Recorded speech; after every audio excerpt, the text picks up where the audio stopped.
Oui, évidemment, et il y a des mesures de bon sens. Bon, cette surveillance, cet accompagnement de ces jeunes, essayer de les raccrocher à la société finalement, parce que là, ces processus, ils sont tous très différents hein, quand on regarde les jeunes, leur histoire. En passant par la case prison. Mais ce qu'on voit, c'est qu'il y a quand même une rupture avec la société. Il y a un isolement, il y a pour qu'ils soient comme ça, retournés et pris d'un fanatisme, avoir envie de retourner vivre comme au Moyen Âge. Enfin bon, dans une barbarie, ça nous interroge tous. Alors bien sûr qu'il y a des mesures de bon sens qu'il faut essayer de prendre maintenant.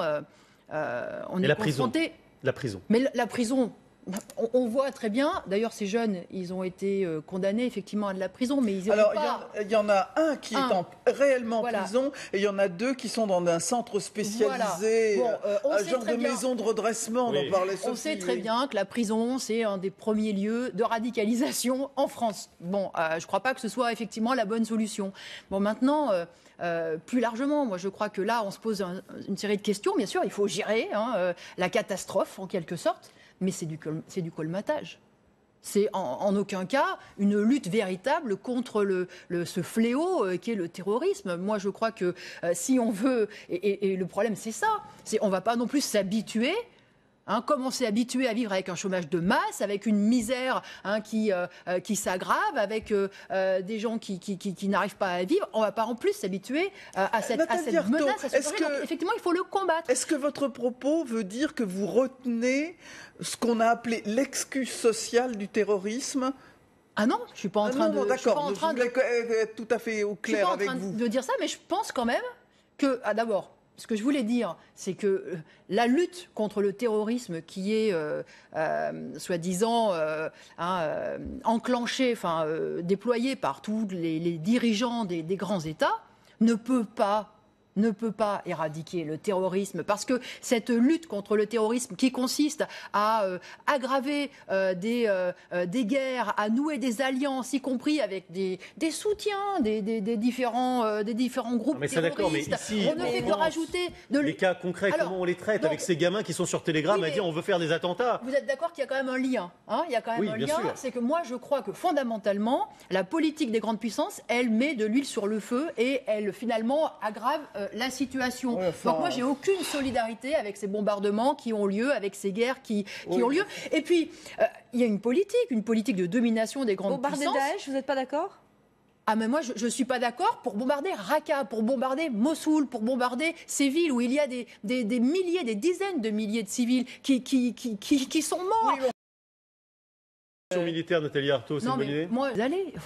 On a un pays très répressif, très Israël. Qui a... Formidable. Et il n'empêche pas les attentats. Il y en a de moins en moins. Il y a pratiquement plus d'attentats en Israël. Régulièrement, il y en a, y compris avec des moyens. Parce qu'il y a des murs et parce qu'il y a eu des Donc moi, je pense qu'il faut prendre... Non, il n'y aura pas de solution simple. Moi, je suis désolée de le dire, mais pour combattre, éradiquer le terrorisme et puis faire que ces jeunes ne soient pas attirés par ce genre, il faut changer la société.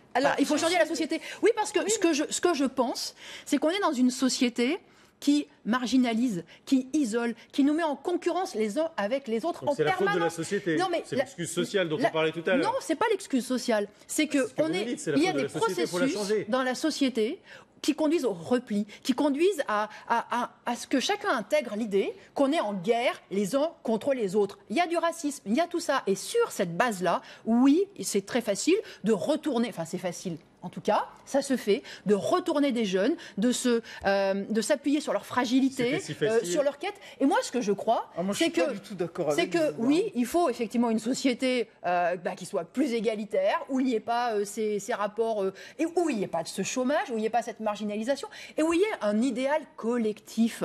Parce qu'il n'y a plus d'idéal collectif dans la société, il n'y a plus il y a même plus d'utopie. Quand vous dites, j'espère qu'ils sont des jeunes qui sont révoltés par rapport à la société, mais justement, y compris ces jeunes qui sont fragilisés, qui se sentent... qui sont en rupture avec la société, au moins avec la société française, avec l'État français, etc. Pourquoi regardent-ils de ce côté-là ? Pourquoi ? Parce que je crois qu'il n'y a plus de projet collectif dans la société, qu'il n'y a plus d'envie de construire une société c'est votre faillite d'abord. C'est la faillite du marxisme dans la société, malheureusement. Je milite justement là, en l'occurrence sur ce plateau, pour dire que oui, il y a une autre société, que cette société capitaliste qui exclut, qui domine, qui, eh bien non, ça sera une société qui pourra faire de la place à tous, qui n'écrasera pas des peuples entiers, des pays entiers, qui les pillera pas, qui sera pas incapable, impuissante comme notre société capitaliste d'éradiquer la faim dans le monde, par exemple.